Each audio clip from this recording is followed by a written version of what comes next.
Hello everyone, welcome to GS education classes. My name is Geeta. उम्मीद करती हूँ कि आप सब लोग जो है बहुत ही बढ़िया होंगे और अपनी जो तैयारी है बेहतर तरीके से कर रहे होंगे। आज हम डिस्कस करने वाले हैं सीडीपी, बाल विकास एवं शिक्षा शास्त्र का most important topic growth and development. ठीक है, अभिवृद्धि एवं विकास। जो ये टॉपिक मैं करवा रही हूँ आप लोगों को, ये 8th नंबर का टॉपिक है। और आप लोगों को बता दूं कि सी टेट पेपर 1 हो या पेपर 2, ये एक ऐसा टॉपिक है जो कि हर बार जो है आता ही आता है। और अगर आप प्रीवियस ईयर क्वेश्चन पेपर को उठा के देखेंगे ना, तो ये एक ऐसा टॉपिक है जिससे कई बार 3 क्वेश्चन जो है देखने को मिलते हैं। कहने का मतलब है कि सी टेट के पॉइंट ऑफ व्यू से ये टॉपिक जो है बहुत ही इंपॉर्टेंट है। और इस टॉपिक को जो है हम क्वेश्चन के साथ कंटेंट तो देखेंगे ही, साथ में इसके क्वेश्चंस भी डिस्कस करेंगे, जिससे पता चल पाएगा कि क्वेश्चन किस तरह के आते हैं इस टॉपिक से। ठीक है, एकदम बेसिक से आप लोगों को एक एक चीज़ जो है टू दी पॉइंट्स में मैं आप लोगों को क्लियर करूंगी, क्योंकि अब आप लोगों के पास ज़्यादा टाइम नहीं है। तो ज़रूरी है कि आप जो है चीज़ें जो भी पढ़ें एकदम पूरा एग्जाम ओरिएंटेटेड, मतलब कि इधर उधर की ज़्यादा ना पढ़ के वो चीज़ें पढ़ें जो कि आपके एग्जाम से रिलेटेड हो, जिससे क्वेश्चंस बनते हैं। ठीक है, तो पूरा एकदम मैं एक एक चीज़ जो है आप लोगों को क्लियर करने वाली हूँ। तो वीडियो जो है लास्ट तक देखिएगा, अगर जो है आप इस टॉपिक को क्लियर करना चाहते हैं तो। और हाँ, अगर आप चैनल पर नए हैं, सी टेट पेपर 1 या पेपर 2 की तैयारी कर रहे हैं, चाहते हैं कि सीडीपी में एक अच्छा स्कोर करें, एकदम बेसिक से जो मेन इंपॉर्टेंट टॉपिक है उनको कवर करना चाहते हैं, तो आप जो है चैनल को सब्सक्राइब कर सकते हैं। अदरवाइज कहीं से भी पढ़िए, मैं बस यही बोलती हूँ कि बस आप एक याद रखिएगा कि जो भी पढ़ते हैं वो एक सही डायरेक्शन में पढ़िएगा, जिससे कि आपका जो अपकमिंग सी टेट है वो निकल सके। ठीक है, यहाँ पे मैंने जो है सीडीपी के अब तो शॉर्ट टॉपिक जिससे क्वेश्चन बनते हैं उन क्वेश्चन को भी करवाना, मतलब उस टॉपिक को भी करवाना स्टार्ट करवा दिया है, जिससे कि आप लोग जो है उन टॉपिक को ना छोड़ें, जिससे कि क्वेश्चंस बहुत बार आने के चांसेस रहते हैं। ठीक है, तो अगर नए हैं तो चैनल को सब्सक्राइब कर सकते हैं, ताकि आने वाली वीडियो की नोटिफिकेशन आपको टाइम पर मिल सके और आप वो सब टॉपिक जो है कवर कर सकें और सीडीपी में एक अच्छा स्कोर कर सकें। चलिए स्टार्ट करते हैं। क्वेश्चन देखते हैं। शारीरिक विकास के संदर्भ में बच्चे डैश पहले हासिल करते हैं, फिर डैश के कौशल सीखते हैं। ठीक है, मतलब बच्चे का जब फिजिकल डेवलपमेंट होता है तो उसमें बच्चे सबसे पहले क्या हासिल करता है, फिर उसके बाद कौन से कौशल सीखते हैं। तो ऑप्शन देखते हैं। स्थूल गतिक कौशल, सूक्ष्म मांसपेशियों का इस्तेमाल। कहने का मतलब जो शारीरिक विकास के संदर्भ में बच्चे पहले स्थूल गतिक कौशल हासिल करते हैं, फिर उसके बाद जो है सूक्ष्म मांसपेशियों का इस्तेमाल सीखते हैं, या सूक्ष्म गतिक कौशल स्थूल मांसपेशियों का इस्तेमाल, या भाषा विश्लेषणात्मक तर्क, या विश्लेषणात्मक तर्क और भाषा। सॉरी, तो सबसे पहले आप लोगों को बता दूं कि ये दोनों ऑप्शन तो होगा ही नहीं, क्योंकि शारीरिक डेवलपमेंट की मतलब शारीरिक विकास की बात की जा रही है। तो शारीरिक विकास के अंतर्गत जो है क्या आता है, स्थूल गतिक आता है एक। ठीक है, एक क्या आता है आप लोगों का स्थूल गतिक, और दूसरा क्या आता है सूक्ष्म गतिक। अब इसको समझना है आप लोगों को कि अब इसी से आप लोगों को क्लियर हो जाएगा कि क्या होता है। देखिए, स्थूल गतिक कौशल कौन से होते हैं, या स्थूल गतिक जो होता क्या है, तो आपके शरीर के जो बड़े भाग होते हैं जिसमें मसल्स का प्रयोग सबसे ज़्यादा होता है, आपके शरीर के बड़े भाग जैसे कि आपके हाथ हो गए, पैर हो गए, ठीक है, इनका जहाँ पे प्रयोग होता है, तो इसका प्रयोग कहाँ पर होता है। जैसे कि बच्चा जंप कर रहा है, वो स्थूल गतिक कौशल होगा। दौड़ रहा है, स्विमिंग कर रहा है, ठीक है, तैर रहा है, तो ये कौन सी क्रियाएं हैं, स्थूल गतिक कौशल।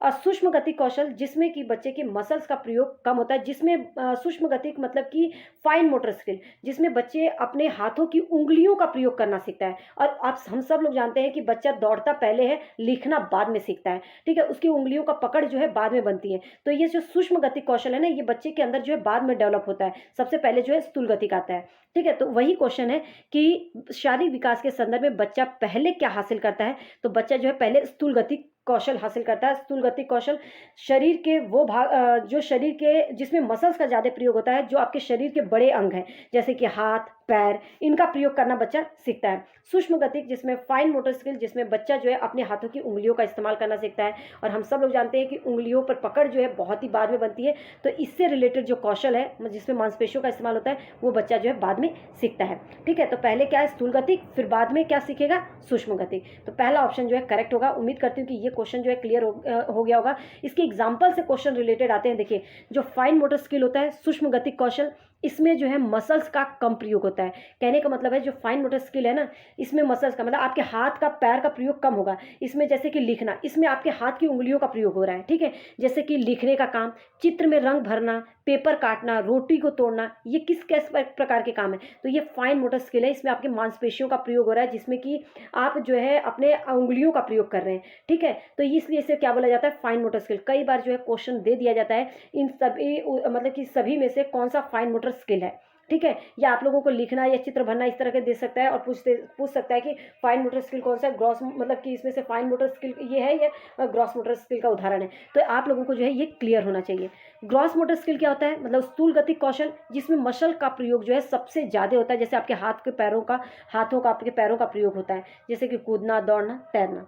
तो उम्मीद करती हूँ कि ये जो है क्लियर हो गया होगा। ठीक है, नेक्स्ट आगे देखते हैं। देखिए सेकंड क्वेश्चन, विकास के संदर्भ में कौन सा कथन सही है? विकास केवल पर्यावरणीय कारकों पर निर्भर है, विकास केवल आनुवंशिक कारकों पर निर्भर है, विकास कम समय के लिए होने वाला अस्थायी परिवर्तन है। तो देखिए सबसे पहले हम सब लोग जानते हैं कि जो विकास है ना, ये हमारे केवल पर्यावरणीय कारकों पर निर्भर नहीं है, ये पर्यावरणीय के साथ साथ जो है आनुवंशिक कारकों पर भी निर्भर करता है। तो ये दोनों ही ऑप्शन करेक्ट हो गए, क्योंकि यहाँ पे केवल केवल बोल दिया। ठीक है, तो जो विकास है इसमें जो है पर्यावरणीय और आनुवंशिक दोनों का ही जो है क्या दिखता है, प्रभाव दिखता है। विकास कम समय के लिए होने वाला अस्थायी परिवर्तन नहीं, विकास जो है जीवन पर्यंत चलता रहता है, इसीलिए बोला जाता है इसे क्या, जन्म से लेके कब्र तक। ठीक है, कब्र तक, जन्म से कब्र तक नहीं बोलेंगे, भ्रूण से कब्र तक बोलेंगे। जब से बच्चे का पेट में जब आता है, भ्रूण पड़ता है, भ्रूण से कब्र तक, याद रखिएगा ये। ठीक है, तो ये भी हमारा ऑप्शन गलत हो गया। विकास समग्र एवं व्यवस्थित रूप से निरंतर होता रहता है, बिल्कुल विकास जो है हमेशा व्यवस्थित रूप से निरंतर चलता रहता है। ठीक है, तो हमारा फोर्थ ऑप्शन जो है यहाँ पर करेक्ट होगा। ठीक है, देखिए अब ये कुछ पॉइंट समझ लीजिए। जो ग्रोथ एंड डेवलपमेंट है, मतलब अभिवृद्धि एवं विकास है, तो इससे रिलेटेड जो ये पॉइंट्स हैं ये बहुत ही इंपॉर्टेंट है, जो कि आप लोगों को बहुत हेल्प करेंगे। इससे जो है बहुत तरह के क्वेश्चंस बनते हैं, तो ध्यान से समझिएगा। जो अभिवृद्धि है ये हमारे शरीर की संरचना, जैसे जो हमारे शरीर की संरचना है ना, जैसे हमारा आकार है, हमारे आकार का बढ़ना, हमारी हाइट बढ़ना, ये क्या दर्शाता है, वृद्धि। ठीक है, वृद्धि का जो स्वरूप है वो बाह्य रूप से दिखता है, बाह्य होता है, कहने का मतलब वो बाहरी रूप से आपको दिखेगा। जैसे आपकी हाइट, लंबाई बढ़ रही है, आपकी चौड़ाई बढ़ रही है, आपका भार बढ़ रहा है, तो ये क्या है, ये हमारा ग्रोथ हो रहा है। ठीक है, वृद्धि कुछ समय के बाद जो है रुक जाती है, ये एक समय के बाद जो है वृद्धि जो है रुक जाती है। कहने का मतलब आप देखेंगे कि 17-18 साल के बाद, 19 साल के बाद जो है लंबाई बढ़ना जो है रुक जाता है, मतलब कि बहुत ही कम देखने को मिलता है। तो ये एक समय के बाद जो वृद्धि है वो क्या होती है, रुक जाती है, जैसे कि हमारी लंबाई, चौड़ाई। ठीक है, वृद्धि जो है क्रमिक नहीं होती, वृद्धि का जो, जैसे कि हमारा शरीर, देखिए ये याद रखिएगा, जो वृद्धि होती है ना वो क्रमिक नहीं होती है। कई बार इससे रिलेटेड क्वेश्चन आया है। कारण क्या है, जैसे कि आप लोगों ने देखा होगा, किसी भी व्यक्ति का अगर भार बढ़ रहा है तो जरूरी नहीं कि उसकी लंबाई भी बढ़ रही हो। ठीक है, तो कभी उसकी लंबाई बढ़ रही है तो कभी उसका भार बढ़ रहा होता है, तो ये क्रमिक नहीं होता, इसे याद रखिएगा। विकास की अगर हम बात करें तो विकास में देखिए, जब हमारे शरीर का मानसिक, सामाजिक और संवेगात्मक, बौद्धिक पक्षों में परिपक्वता आती है, ठीक है, उसे क्या कहते हैं, विकास। कहने का मतलब है जब हमारा मानसिक, सामाजिक और हम इमोशनली, हम सोशली और हमारी मेंटली जो पक्षों में जो परिवर्तन आता है, मतलब परिपक्वता आता है, उसे जो है विकास कहते हैं। और ये सब जो है एक समय के बाद आता है, मतलब कि ये इसीलिए बोला जाता है जो विकास है जीवन पर्यंत चलने वाली प्रक्रिया, क्योंकि विकास जो है हमारे अनुभव भी उसमें शामिल होते हैं। ठीक है, परिपक्वता में जो है हमारा अनुभव भी शामिल होता है। विकास का जो स्वरूप होता है वो आंतरिक और बाह्य दोनों दिखता है। कहने का मतलब है कि जिस तरह से आपका अभिवृद्धि है वो केवल बाह्य होता है, लेकिन विकास जो है आपका आंतरिक, कहने का मतलब आपका मानसिक विकास होगा, आपका इमोशनल, ये दिखेगा नहीं, लेकिन जब आप बोलेंगे या कुछ करेंगे तो वो जो है दिखाई देगा। तो आंतरिक और बाह्य दोनों होता है। ठीक है, जो विकास है ये जीवन भर चलता रहता है। ठीक है, तो इसलिए ये निरंतर चलने वाली प्रक्रिया है, इसीलिए बोला जाता है इसे भ्रूण से लेके कब्र तक, जो कि आपको अभी ये क्वेश्चन देखने को मिला। तो ये सभी पॉइंट्स जो है बहुत ही इंपॉर्टेंट है और इससे जो है क्वेश्चंस आने के पूरे चांसेस हैं। देखिए विकास जो है निश्चित क्रम में होता है, जैसे कि हम अपना जो विकास है ना निश्चित क्रम में क्यों बोला है, क्योंकि जैसे कि ये हम पर डिपेंड करता है कि हम अपना जितना विकास करना चाहते हैं उतना हो जाता है। जैसे कि मानसिक विकास, सामाजिक विकास, जितना चाहेंगे उतना ही होगा, ये नहीं कि ऐसे ही होगा। हम चीज़ों को लेकर लोगों से ज़्यादा सोशल इंटरेक्शन करेंगे तो हमारा सामाजिक विकास होगा। तो ये डिपेंड करता है कि हम लोगों से कितना इन्वॉल्व हो रहे हैं। हमारा मानसिक विकास भी इसी तरीके से। तो विकास जो है एक निश्चित क्रम में जो है होता है, लेकिन ये जीवन भर चलता रहता है और विकास जो है उतना ही होता है, जैसे कि मानसिक और सामाजिक विकास उतना ही होता है जितना हम चाहेंगे। इससे भी रिलेटेड क्वेश्चन है, आगे आप लोगों को देखने को मिलेगा। देखिए उम्मीद करती हूँ ये क्वेश्चन क्लियर हो गया होगा। आगे देखिए, जो बालक के विकास में समकालीन सिद्धांत बच्चों के बारे में क्या समझ रखते हैं? बाल विकास के जो समकालीन सिद्धांत हैं बच्चों के बारे में क्या समझ रखते हैं? बच्चे कोरी पट्टी हैं जिन्हें वातावरण के अनुकूल पूरी तरह से ढाला जा सकता है, ऐसा नहीं है। ठीक है, बच्चे सक्रिय उद्देश्यपूर्ण प्रणाली हैं जिनकी अपने खुद के विकास में एक महत्वपूर्ण भूमिका होती है। बिल्कुल, अभी हमने पढ़ा ना, बच्चे मतलब ये हम पर डिपेंड करता है कि हम अपना विकास कितना चाहते हैं। तो बच्चा जो है एक सक्रिय उद्देश्यपूर्ण प्रणाली है जिनमें अपने खुद के विकास में उसकी जो है क्या भूमिका होती है, एक महत्वपूर्ण भूमिका होती है। तो यहाँ पे बी क्वेश्चन जो है, बी का जो आंसर है ये करेक्ट होगा कि बाल विकास के समकालीन सिद्धांतों में बच्चे के बारे में क्या समझ रखते हैं, तो ये होगा। ठीक है, आगे भी ऑप्शन देख लेते हैं। बच्चे के विकास की व्यवस्थित योजना जन्मजात होती है। ये आप नहीं तय कर सकते कि जो बच्चे का विकास होगा वो जन्म के समय ही आप लोगों को पता चल जाएगा, इसे बदला नहीं जा सकता, ऐसा नहीं है। ठीक है, बदला जा सकता है क्योंकि बच्चे को जैसा इन्वायरमेंट देंगे उसके हिसाब से जो है उसका विकास होगा। तो इसलिए बच्चे के विकास की जो व्यवस्थित योजना है जन्मजात होती है, ये ऐसा हम नहीं कह सकते। बच्चों के विकास की जो दिशा है अनुवांशिक रूप से क्रमोदेशित होती है जिसे बदलने के लिए कुछ भी नहीं कर सकते, ऐसा नहीं है। बच्चे के विकास के लिए ऐसा नहीं है कि वो अनुवांशिक रूप से जो है क्रमोदेशित होती है, इसके बदलने के लिए अगर हम बच्चों को एक अच्छा इन्वायरमेंट प्रोवाइड करेंगे, एक अच्छा इन्वायरमेंट देंगे ना, तो बच्चा जन्म के समय जैसा था, जरूरी नहीं कि वो जिस इन्वायरमेंट से अगर निकाल के बाहर रखा जाए दूसरे इन्वायरमेंट पे, मतलब एक अच्छे इन्वायरमेंट पे, तो उसका दिखेंगे विकास अलग तरीके से होगा। ठीक है, तो यहाँ पे जो बच्चे के बारे में जो समझ है वो हमारा बी ऑप्शन जो है करेक्ट है कि बच्चा सक्रिय उद्देश्यपूर्ण प्रणाली है जिनकी अपने खुद के विकास में क्या होता है, एक महत्वपूर्ण योगदान होता है। फोर्थ क्वेश्चन देखते हैं। विकास के संदर्भ में निम्नलिखित में से कौन सा कथन सही है। ठीक है, तो डेवलपमेंट के से रिलेटेड क्वेश्चन है। तो विकास पूर्ण रूप से केवल आनुवंशिकता का ही परिणाम है। कहने का मतलब जो डेवलपमेंट है ये केवल आनुवंशिकता का ही परिणाम है, केवल नहीं। विकास में जो है जो बच्चे का डेवलपमेंट होता है उसमें आनुवंशिकता के साथ साथ जो है वातावरण का भी योगदान होता है। वातावरण, ठीक है, वातावरण का भी योगदान होता है। तो यहाँ पे केवल आ गया तो ये आपका ऑप्शन जो है वैसे ही इनकरेक्ट हो जाएगा। याद रखिएगा, विकास में आनुवंशिकता और वातावरण दोनों का परिणाम है। कभी भी दोनों को अगर अलग से मतलब केवल वातावरण बोले या केवल आनुवंशिकता बोले विकास के लिए, तो वो गलत होगा ऑप्शन। ठीक है, विकास का जो क्रम है विशिष्ट से सामान्य की ओर होता है। नहीं, विकास का जो क्रम है वो सामान्य से विशिष्ट की ओर होता है। याद रखिएगा, पहले बच्चे के अंदर जो है सामान्य डेवलपमेंट होती है। ठीक है, सामान्य ये लिखा है, सामान्य से विशिष्ट की ओर। क्या है, सामान्य से विशिष्ट की ओर। ठीक है, सामान्य से विशिष्ट की ओर का मतलब क्या होता है, तो याद रखिएगा पहले जो है बच्चा क्या करता है, पहले वो उठना सीखता है भैया, उठना सीखता है, बैठना सीखता है, उसके बाद में जो है वो दौड़ना सीखता है। ये नहीं कि पहले दौड़ना सीखता है फिर उठना सीखता है। ठीक है, तो बच्चे का जो विकास होता है सामान्य से विशिष्ट की ओर होता है। तो ये भी ऑप्शन हमारा इनकरेक्ट होगा। विकास जो है बाहर से केंद्र की ओर होता है, नहीं, केंद्र से बाहर की ओर होता है, ये भी हमारा ऑप्शन गलत हो गया। विकास सर से पांव की ओर होता है, बिल्कुल। जो बच्चे का जो ग्रोथ होता है, बच्चे का जो विकास होता है वो क्या है, सर से पांव की ओर होता है। एक मिनट, कहाँ गया क्वेश्चन, हाँ, सर से पांव की ओर होता है। तो हमारे यहाँ पे डी जो है करेक्ट होगा कि जो बच्चे का विकास होता है वो सिर से पांव की तरफ चलता है। जब हमारी विकास की दिशा जो है ना सिर से पांव की तरफ चलती है, तो याद रखिएगा इसको क्या बोलते हैं, मस्का। ये कई बार पूछा गया है, लिखने बता रही हूँ, नहीं तो इतना जरूरी नहीं है, लेकिन एक आध बार क्वेश्चन ये आया है, मस्का धुमुखी। ठीक है, तो इसको मस्का धुमुखी कहते हैं। तो जो बच्चे का विकास है उसका जो है सर से पांव की ओर चलता है। नेक्स्ट क्वेश्चन देखते हैं। थोड़ा विकास के सिद्धांत को समझ लीजिएगा क्योंकि ये बहुत ही ज़्यादा जो है इससे क्वेश्चंस आने के मतलब संभावना रहते हैं।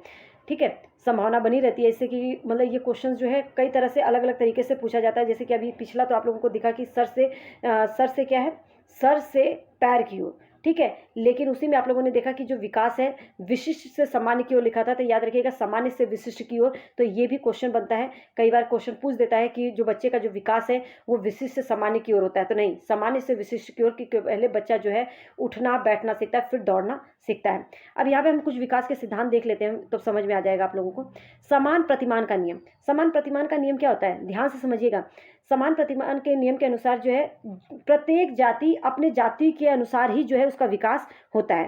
कहने का मतलब है कि जिस भी जाति का मतलब जो जाति है ना अपने जाति के अनुरूप ही विकास के प्रतिमान का जो है क्या करती है, अनुसरण करती है। अब यहाँ पे आप लोगों को इस तरह से समझ में आएगा नहीं, थोड़ा सा एग्जांपल समझिए। देखिए, समान प्रतिमान के नियम में जैसे कि अगर इंसान का बच्चा है तो जैसे इंसानों की डेवलपमेंट होती है उस तरीके से ही उस बच्चे का डेवलपमेंट होगा।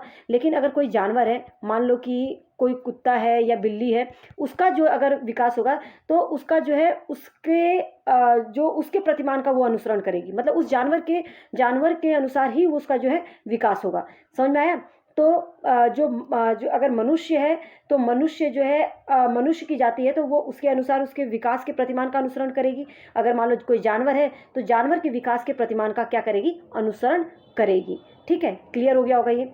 कहने का मतलब है कि अगर इंसान का बच्चा है तो उसका जैसे विकास होता है उस तरीके से, और अगर कोई मान लो कि जानवर है, कुत्ता का बच्चा है, तो उसका जिस तरह से विकास होता है वो उसके विकास का अनुसरण करेगी। आप 1 साल के जो है बच्चे को देखना और 1 साल के कुत्ते के बच्चे को देखना तो आपको लगेगा कि ये कुत्ता कितना बड़ा है, लेकिन ऐसा नहीं होता है। ठीक है, क्योंकि उनकी लाइफ कम होती है, लेकिन वो जो उसका विकास है ना, उसके विकास के प्रतिमान का वो अनुसरण कर रही है। तो इसीलिए बोल रहा है कि समान प्रतिमान का सिद्धांत। समान प्रतिमान का सिद्धांत कहने का मतलब है हर कोई जो है अपने प्रतिमान का जो है अनुसरण करता है विकास में। दूसरा क्या बोला गया है, देखिए, विकास की दिशा का सिद्धांत। विकास की दिशा का सिद्धांत क्या है, अभी मैंने बताया विकास जो होता है सिर से पांव की ओर होता है, सिर से पांव की ओर होता है। 1 मिनट।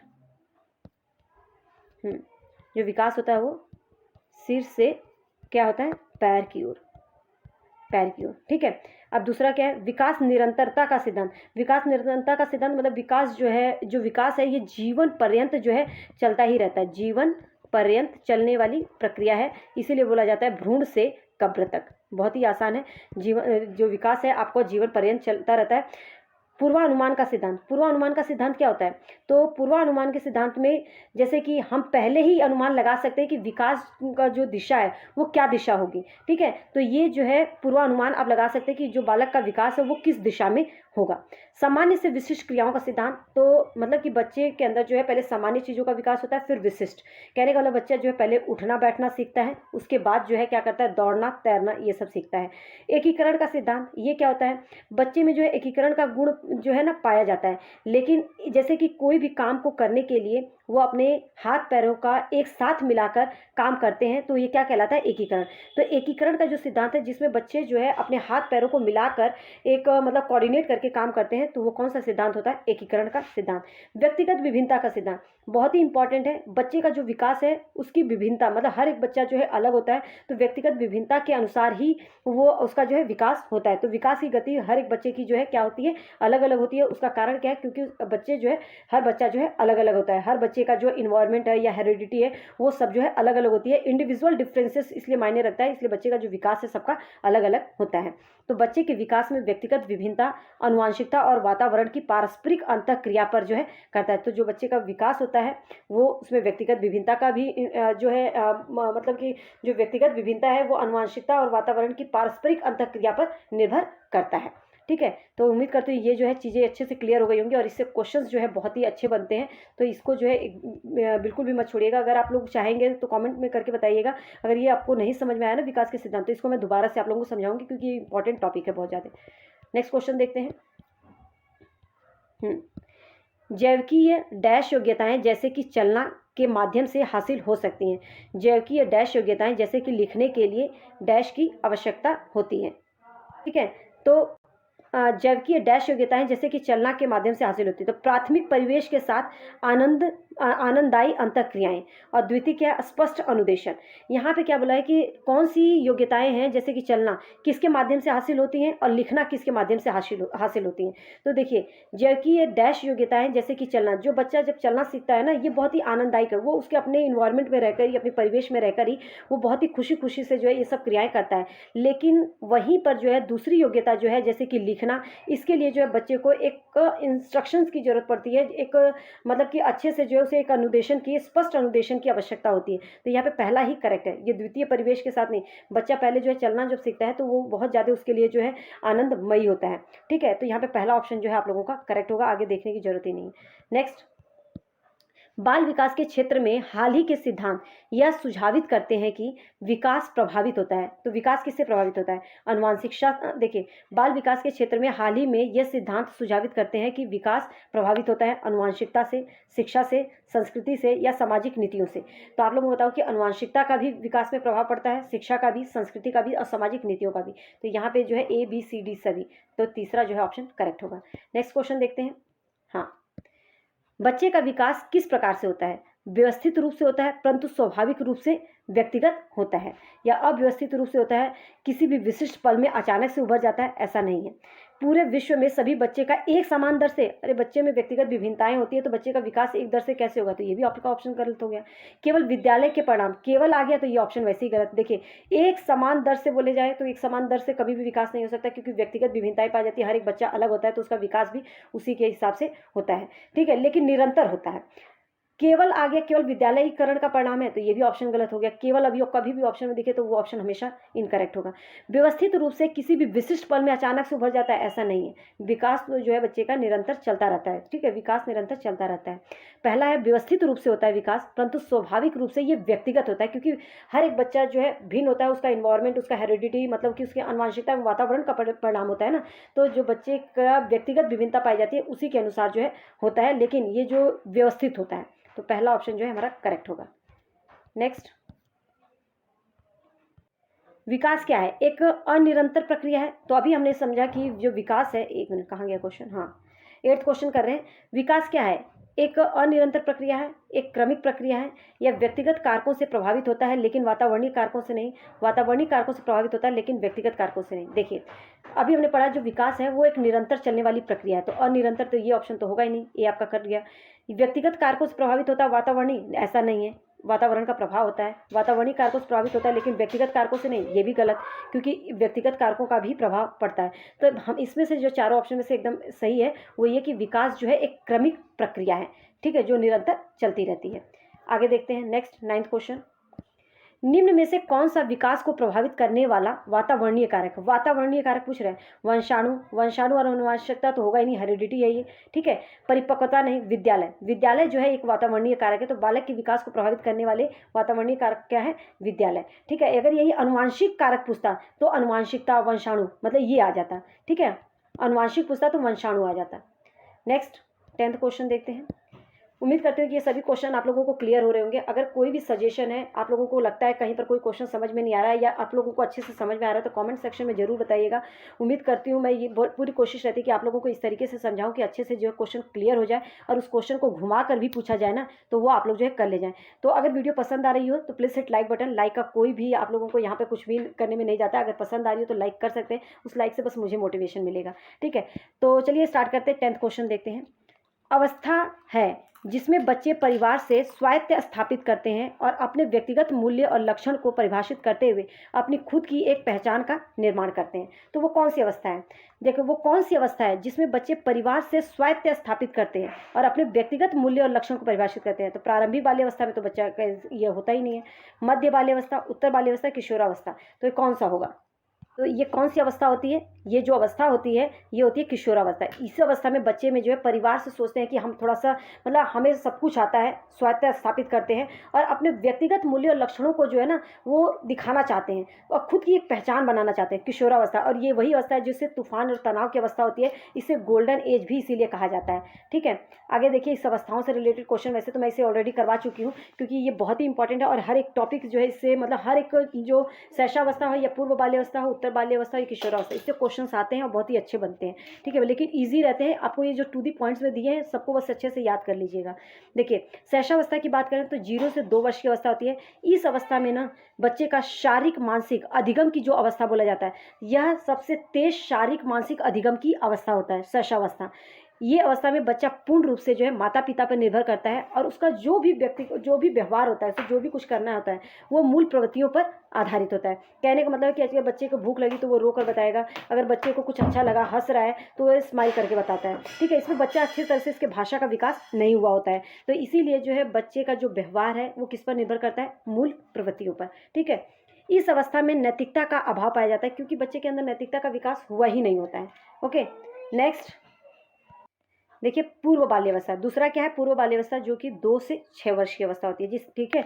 ये ऐसी अवस्था होती है जिसमें बच्चों की बहुत कुछ जानने की जो क्यूरियोसिटी होती है, वो जानना चाहता है चीज़ों को, बहुत क्वेश्चंस करता है, ये क्या है, ये क्या करता है, इससे क्या होता है, तो उसे जिज्ञासा रहती है। तो जिज्ञासा किस अवस्था में बच्चों में सबसे ज़्यादा जिज्ञासा होती है, तो वो जो है पूर्व बाल्यावस्था में, 2 से 6 वर्ष की अवस्था में। इस अवस्था को जो है खेल आयु कहा जाता है क्योंकि बच्चे जो है टॉय एज, ठीक है, टॉय एज, क्योंकि इस अवस्था में बच्चे जो है, एक मिनट, एज ही, टॉय एज मतलब कि बच्चे जो टॉय से खेलना पसंद करते हैं। इसे प्री स्कूल आयु भी कहा जाता है, क्योंकि बच्चा जो है 3 साल के एज में जो है प्ले स्कूल में जो है जाना शुरू कर देता है। ठीक है, इसमें बच्चा जो अनुकरण के द्वारा सीखता है, कहने का मतलब नकल करके सीखता है, जो लोग कह रहे हैं उसी को जो है रिपीट करता है, दोहराता है, उसको जो है देख कर सीखता है। तो ये अवस्था भी बहुत ज़्यादा इंपॉर्टेंट है कि आप लोग कर क्या रहे हैं, बच्चा उसी हिसाब से ही सीख रहा है। ठीक है, उत्तर बाल्यावस्था जो कि 6 से 12 वर्ष की अवस्था होती है, ये एक एक पॉइंट इंपॉर्टेंट है। ये प्रारंभिक स्कूल की एज कहा जाता है, क्योंकि इस अवस्था में बच्चा फर्स्ट क्लास में जाता है, इसलिए बोला जाता है स्कूल एज। ठीक है, इसलिए इसे क्या बोला जाता है, स्कूल एज कहा जाता है। इसे गंदी अवस्था भी कहा जाता है, क्योंकि इस अवस्था में बच्चों को अंदर ना वो अपने पीयर ग्रुप के साथ आ जाते हैं, तो उनको जो है गलत चीज़ें ज़्यादा अट्रैक्ट करती है, तो कहीं ना कहीं जो बच्चे के बिगड़ने के भी पूरे चांसेस रहते हैं, इसीलिए इसे गंदी अवस्था भी कहा जाता है। गंदी अवस्था किसको, उत्तर बाल्यावस्था, 6 से 12 वर्ष की जो अवस्था होती है। गैंग एज कहा जाता है, क्योंकि बच्चे को पीयर ग्रुप में रहना पसंद आ जाता है, बच्चा जो है अपना एक ग्रुप ग्रुपिंग करने लग जाता है, इसलिए इसे गैंग एज भी कहा जाता है। तो आता है कई बार क्वेश्चन की उत्तर बाल्यावस्था की इनमें से कौन सी विशेषता है, तो कई ऑप्शन दे देगा, कई चीज़ें दे देगा, उसमें गैंग एज लिख देगा। तो आपको पता होना चाहिए गैंग एज जो है किसकी है, विशेषता है उत्तर बाल्यावस्था की। इसे जीवन का अनोखा काल कहा जाता है। किशोरावस्था 13 से 18 वर्ष की अवस्था होती है। इस अवस्था को स्वर्ण काल कहा जाता है, क्योंकि इस अवस्था में बच्चे के अंदर जो है सबसे ज़्यादा जो है डेवलपमेंट होता है, बहुत ज़्यादा बदलाव उसके शरीर में आता है, और यहाँ से जो है बच्चे के अंदर जो है अपने आप को सोचता है कि मैं स्वतंत्र रहूँ, मुझे कोई भी ना बोले, इस तरीके से जो है उसके अंदर जो है भावना आती है, उसको लगता है कि वो सब कुछ जानता है। ठीक है, इस अवस्था में बच्चे को क्या होता है कि अपने मम्मी पापा से ज़्यादा पसंद जो उसका पीयर ग्रुप आता है। इस अवस्था को इसीलिए जो है स्वर्ण काल कहा जाता है, क्योंकि इस अवस्था में अगर बच्चे बन गए, मतलब गलत चीज़ों को नहीं अट्रैक्ट, गलत नहीं जाते हैं, तो कहीं ना कहीं वो बच्चे अच्छे निकल जाते हैं, और गलत साइड चले जाए तो बच्चों को जो है बिगड़ने के चांसेस रहते हैं। इसलिए इसे जो क्या बोला जाता है, स्वर्ण काल। इस अवस्था में बच्चे अमूर्त चिंतन करने लगते हैं, कहने का मतलब कि अगर उसके सामने कोई वस्तु नहीं है, उसके बारे में पूछा जाए तो उसके बारे में वो सोच सकता है। इस अवस्था को तूफान और तनाव की अवस्था कहते हैं, क्योंकि इस अवस्था में बच्चों के अंदर बहुत ज़्यादा डेवलपमेंट होता है, बहुत ज़्यादा जो है चेंजेस आ रहे होते हैं, उसे समझ नहीं आ रहा होता है, तो इसीलिए जो है इसे तूफान और तनाव की अवस्था कहा जाता है। और बहुत ही ऐसी एज है जिसमें बच्चे को जो है बहुत ही अच्छे, मतलब एक फ्रेंड बनकर जो उसे समझाना चाहिए। इस अवस्था को जीवन का सबसे कठिन काल कहा जाता है। ठीक है, तो ये कौन सी अवस्था होती है जो जीवन की सबसे कठिन काल होता है, वो 13 से 18 वर्ष की अवस्था, किशोरावस्था। अब नेक्स्ट क्वेश्चन देखते हैं 11। देखिए, निम्नलिखित में से कौन सा विकास का सिद्धांत नहीं है। ठीक है, तो विकास का सिद्धांत नहीं है। विकास एक क्रमानुसार होने वाली प्रक्रिया है। विकास की कोई विशिष्ट दिशा नहीं होती। देखिए, जो विकास है एक क्रमानुसार होने वाली प्रक्रिया है, बिल्कुल सही है। इसमें से सिद्धांत नहीं है वो पूछा है। विकास का कोई विशिष्ट दिशा नहीं होती, तो ये तो गलत बोला। विकास की विशिष्ट दिशा होती है, विकास की जो दिशा है वो निर्धारित होती है। ठीक है, तो ये तो बात गलत हुई। यही पूछा है कि कौन सा सिद्धांत नहीं है। कुछ हद तक भविष्यवाणी की भी की जा सकती है, बिल्कुल सही। विकास की आनुवंशिकता और वातावरणीय कारकों का पारस्परिक क्रिया का परिणाम है, ये टाइपिंग मिस्टेक है। ठीक है, तो विकास में जो है आनुवंशिकता और वातावरणीय कारकों का दोनों का जो है योगदान होता है, तो ये भी बात सही है। अब यहाँ पे कौन सा सिद्धांत नहीं है, तो ये तीनों बात तो करेक्ट कह रहा है। विकास की कोई विशिष्ट दिशा नहीं होती, ये गलत है, तो यहाँ पे बी जो है करेक्ट होगा। यहाँ पे कंफ्यूज हो सकते हैं आप लोग। देखिए, विकास का सिद्धांत है ये सोच के ना आप पढ़ने लगेंगे, और कई बार जो गलत हो जाता है, इसलिए याद रखिएगा क्वेश्चन क्या बोला जा रहा है, उस पर बहुत ध्यान से पढ़िएगा क्वेश्चन को। कथन देखते हैं, अभी कथन और कारण वाला क्वेश्चन है। स्कूल काल के प्रारंभिक वर्षों में विद्यार्थियों को संसाधन संपन्न वातावरण प्रदान करना विशेष रूप से महत्वपूर्ण होता है, बिल्कुल, तभी बच्चे सीखेंगे। विकास के कुछ संवेदनशील चरण होते हैं, जिसके दौरान बच्चे वातावरणीय प्रभाव से विशिष्ट अनुक्रियाशील होते हैं, बिल्कुल। तो यहाँ पे जो है ये दोनों ही बात सही बोल रहा है, और ए का जो है आज सही व्याख्या भी कर रहा है। कहने का मतलब है कि जो स्कूल का प्रारंभिक जो वर्ष होता है, जो स्टार्टिंग टाइम होता है, सॉरी, विद्यार्थियों को संसाधन मतलब संपन्न वातावरण प्रदान करना चाहिए, जिससे कि बच्चे का विकास जो है सही से हो सके, बच्चे अच्छे तरीके से सीख सके।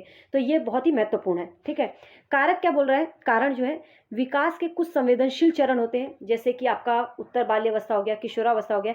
इसके दौरान बच्चे के वातावरणीय प्रभाव से विशेषता अनुप्रियशील होते हैं। ठीक है, तो ये भी बात सही है। तो यहाँ पे दोनों ही सही है, और जो आर है एक ही सही व्याख्या कर रहा है, तो यहाँ पे हमारा जो है पहला ऑप्शन करेक्ट होगा। नेक्स्ट क्वेश्चन देखते हैं।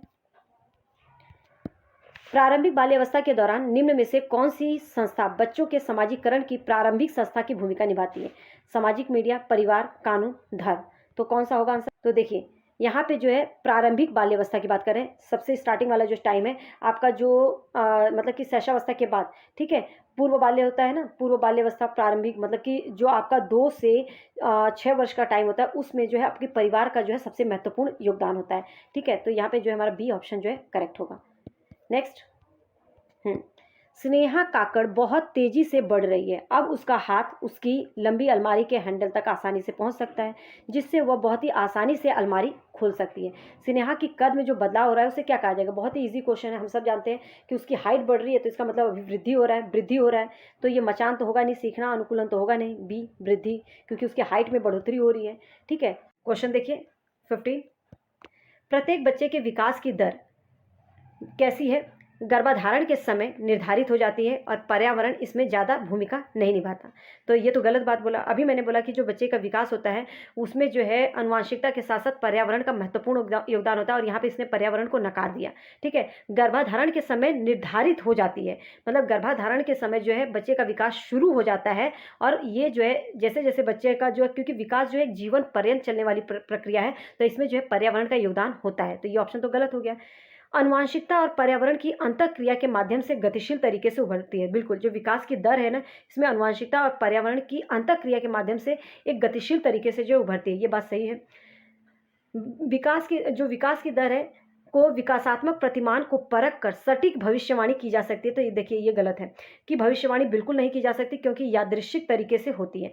तो इसमें जो मतलब सही ऑप्शन है वो बी होगा, कि जो विकास की दर है उसमें जो है आनुवंशिकता और पर्यावरण की अंतःक्रिया के माध्यम से जो है ये गतिशील तरीके से उभरती है। ओके, तो विकास जो है बच्चे का जो विकास है उसमें आनुवंशिकता और पर्यावरण का जो है परिणाम होता है विकास, इसलिए जो है दोनों का ही योगदान होता है। कभी भी ऑप्शन में देखिए केवल आनुवंशिकता का मतलब जो बच्चे का विकास है केवल आनुवंशिकता पर आधारित होता है या केवल पर्यावरण पर आधारित होता है या पर्यावरण का योगदान नहीं होता, इस तरीके से आए ना, तो वो ऑप्शन हमेशा गलत होगा। आनुवंशिकता और पर्यावरण दोनों का योगदान होता है, ठीक है। तो यहाँ पे बी ऑप्शन हमारा करेक्ट होगा। उम्मीद करती हूँ कि ये सब क्वेश्चन जो है आप लोगों के लिए बहुत ही हेल्पफुल होंगे। ये मैंने प्रीवियस ईयर के क्वेश्चन लिए थे और आप लोगों को इससे पता चल पाएंगे। आप लोगों ने अगर इस क्वेश्चन को कर लिया होगा ना, तो आप लोगों को पता चल गया होगा कि आप लोगों का जो ग्रोथ एंड डेवलपमेंट टॉपिक है वो क्लियर है या नहीं, ठीक है। क्योंकि ये टॉपिक बहुत इंपॉर्टेंट है, इससे 2 से 3 क्वेश्चन आते ही आते हैं। आप लोगों को मैं ये ऐसे नहीं कह रही हूँ। देखिए, प्रीवियस ईयर के एनालिसिस के बाद मैं हमेशा बोलती हूँ कि जो भी चीज़ें मैं बताऊँगी वो एकदम टू द पॉइंट्स में एकदम करेक्ट बताऊँगी, सही बताऊँगी, क्योंकि मुझे पता है आप तैयारी कर रहे हैं, तो आप लोगों को एक सही इन्फॉर्मेशन देना जरूरी है, ठीक है। तो अगर आप लोगों को चीज़ें क्लियर हो गई हों, लगता है कि यहाँ से हेल्प मिल रही है और चैनल पर नए हैं तो चैनल को सब्सक्राइब कर सकते हैं। और हाँ, अगर लगता है ये वीडियो यूज़फुल है तो लोगों के साथ शेयर कर दीजिए, ताकि और लोगों को जो है हेल्प मिल सके। और अगर आप चाहते हैं तरीके से प्रैक्टिस करना, आप लोगों को बता दूं कि कुछ टॉपिक ऐसे हैं जिससे कि बार बार क्वेश्चंस आते हैं, जैसे कि आपका मूल्यांकन का टॉपिक हो गया, उपचारात्मक निदानात्मक जो है टॉपिक है, इससे क्वेश्चंस आने के पूरे चांसेस रहते हैं। साथ में जेंडर वाला जो है, इसमें बच्चे सभी लोग जो है बहुत ज़्यादा कंफ्यूज होते हैं, और बहुत छोटे छोटे टॉपिक है, अभिसारी और अपसारी चिंतन, किस प्रकार के इससे प्रश्न आते हैं, इन सब चीज़ों को जो है मैं एकदम पूरा टू दी पॉइंट्स में आप लोगों को 5-5, 10-10 मिनट की वीडियो में ये पूरा क्लियर करने वाली हूँ, क्योंकि आपके पास जो आप टाइम कम है, तो इन सब टॉपिक को जो है आप अच्छे से कवर कर लीजिए, जिससे कि आपका जो इससे क्वेश्चन आए ना, तो वो आपका जो है गलत ना हो। तो अगर आप लोग जो चाहते हैं ये मतलब टॉपिक करना, तो आप जो है चैनल को सब्सक्राइब कर सकते हैं, ताकि आने वाली वीडियो की नोटिफिकेशन आपको टाइम पर मिल सके। अदरवाइज कहीं से भी पढ़िए, बस याद रखिएगा जब आपको अगर क्लियर करना है तो एक सही डायरेक्शन में पढ़ना, जिससे कि आपका जो अपकमिंग सीटेट है वो निकल सके। All the best.